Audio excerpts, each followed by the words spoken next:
சவுதியில் அன்றைய ரம்ஜான் தினம் அந்த குழந்தையின் குடும்பத்திற்கும் மீளா துயரமான சோகமான நாளாக மாற இருந்ததை ஒரு நொடியில் சுதாரித்துக் கொண்டு மாற்றியுள்ளார்.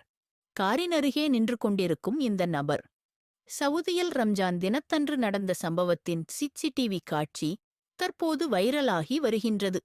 சாலையோரம் விளையாடிக் கொண்டிருந்த குழந்தை பள்ளம் இருப்பது தெரியாமல் ஓடிச் சென்று குதித்து விளையாடும்போது அந்த பள்ளத்தில் விழுந்து விடுகின்றது.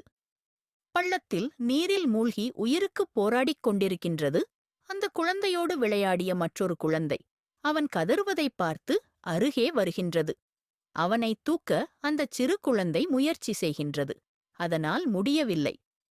கார் அருகே நின்றவர் தூரத்தில் குழந்தையின் சத்தம் கேட்டதும் நிலைமையை புரிந்து கொண்டு மின்னல் வேகத்தில் அங்கு ஓடிச் செல்கின்றார். பள்ளத்தில் விழுந்து நீரில் மூழ்கி உயிருக்குப் போராடிக் கொண்டிருந்த அந்த குழந்தையை கடைசி நேரத்தில் ஆபத்பாண்டவன் போல் வந்து அந்தக் குழந்தையை தூக்கி காப்பாற்றியுள்ளார். இதைக் கண்ட அந்த வழியாகச் சென்ற அனைவரும் காரை நிறுத்தி இறங்கி வருகின்றனர். அவர் சில வினாடிகள் தாமதித்து இருந்தாலும் குழந்தை பள்ளத்தில் மூழ்கி விபரீதமாகியிருக்கும். அந்தக் குழந்தையின் குடும்பம் அந்த குழந்தையோடு சேர்த்து மீளா துயரத்தில் மூழ்கியிருக்கும்.